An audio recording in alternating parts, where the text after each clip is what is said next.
what you eat. We know that's true. What else is new? You are what you do. What's this whole world coming to? The weight falls on me and you.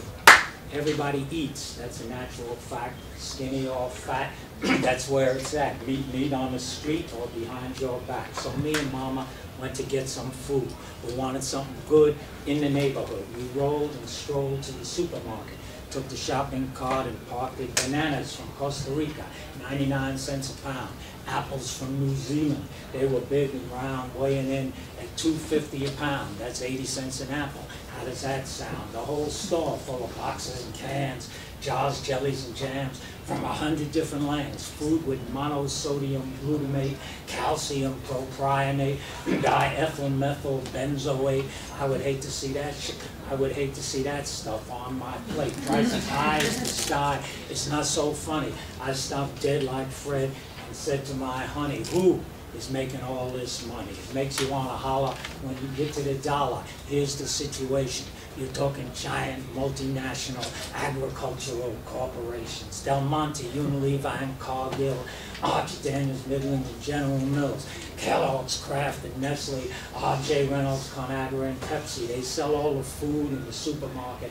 They take all the money, dude, from out of your pocket. They throw chemical pesticides down in the dirt, and chemical fertilizers that poison the earth. They let the poison seep down deep to the water. Then they sell you bottled water for $1.25. They plant the same crop till you drop over and over on the same farm. You call that monoculture out in the barn. It erodes and corrodes the farmland, destroys the nutriments. When the food hits your plate, they sell you the condiments. Then they abandon the land and forget the sentiments. They ship the food, planes, boats, and trucks, millions and billions of gallons of oil. You know that sucks. They use, and steal humongous amounts of water, lead millions of animals right to the slaughter. And to make these chemicals, they put in the soil, in your foil. It makes your little blood boil. Because to make these fertilizers, they use a whole lot of oil. And it all doesn't just only destroy the land.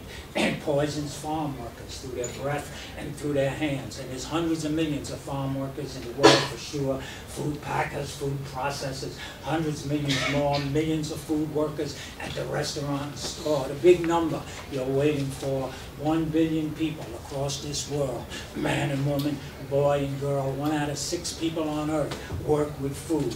And check it out, when you're in the mood, you might wonder where all the money is made, because these food jobs are the lowest paid. Look around the world, look up and down the street. The people who bring us food can't afford to eat, and they take in the poison in the field and at the plant. We all eat the poison, your mom, your pop, your uncle and aunt, and we all lost because we pay the cost of eating bad food. Pay the doctor, the hospital, and for your bad attitude.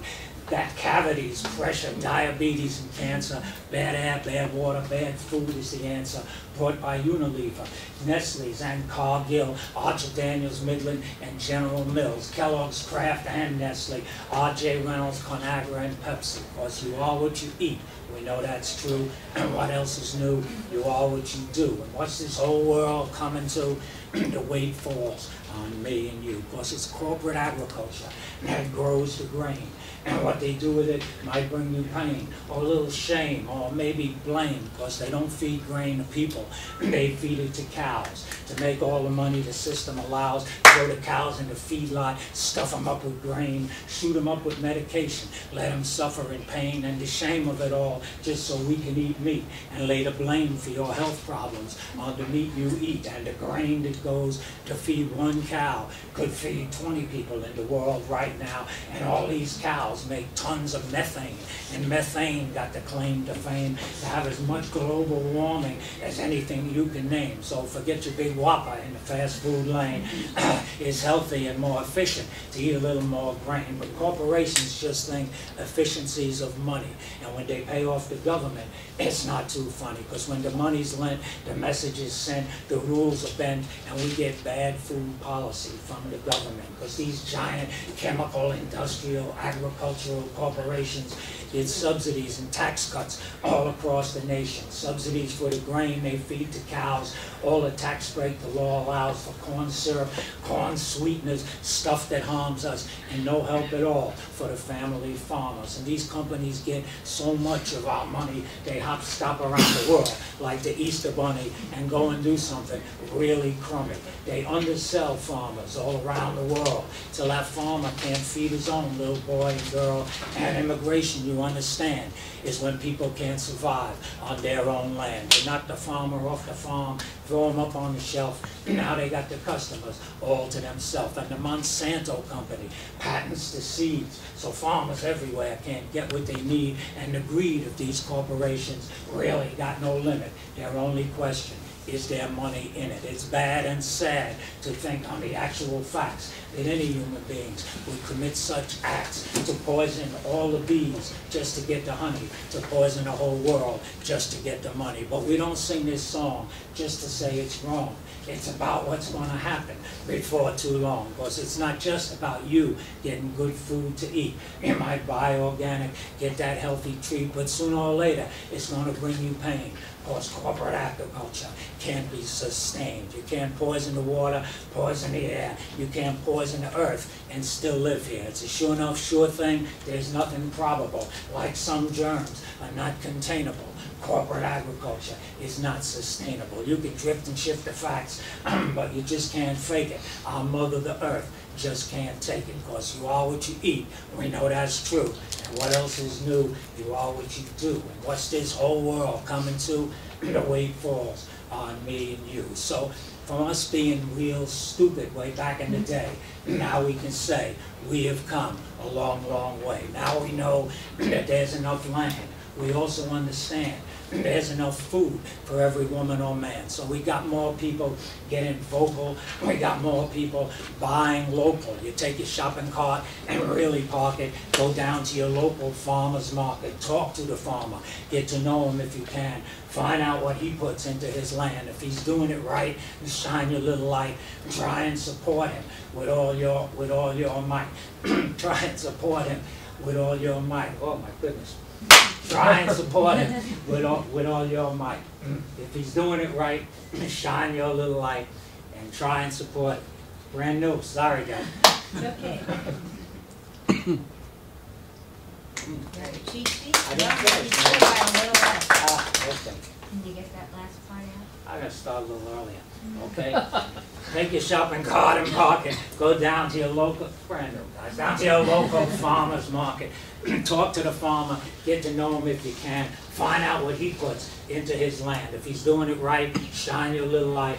Try and support him with all your might. If you took a look around Brooklyn day after day, more people are buying from a CSA. That's community supported agriculture. Fast or slow, that's when you buy from a farmer you know. Eaters talking to farmers, farmers talking to eaters. It even happens with the world beaters. Fair trade food and equal exchange.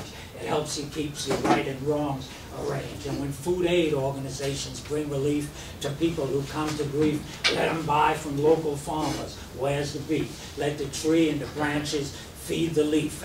And before Mother Nature shuts the door, we got to do more to learn from native people about this earth, indigenous people who know the birth and the rebirth and what it's all worth. We need farmers, cooperatives out in the farmland, community gardens for Brooklyn to get dirt on our hands, food co-ops for every woman and man. Teach kids in school what it's all for. Teach them that food doesn't grow in the store. We need farm workers to get a better deal. I know you all don't want blood on your meal, because what you eat is different from what you did. You could eat organic and act like a pig, and there might be a little guy down the end of the bench, overalls and the monkey wrench. He's eating candy and pork chops and acts like a mensch, drinking soda, eating Eskimo pie, but when you really need him, he's a decent stand-up guy. So don't get holy about what you eat. Let me repeat. Check out your actions up and down the street, because when we talk about food, we talk about life. and bringing this world through the day and night, across this world, across all the nations. We got to keep the earth for the coming generations. And I hope we all remember when we go to sleep, this whole world got a rhythm way down deep, that ancient heartbeat that we got to keep so our children's children's children get a chance to meet. So we're here for that big revival meeting down at the building. We're here to leave a healthy world for the children. And when you tuck them in and kiss them goodnight, I wish you and yours a healthy appetite. And wherever you come from, whatever neighborhood, I wish you good luck and I wish you good food. Because we are what we eat. We know that's true. And what else is new? We are what we do. And what's this whole world coming to? The weight falls on me and you.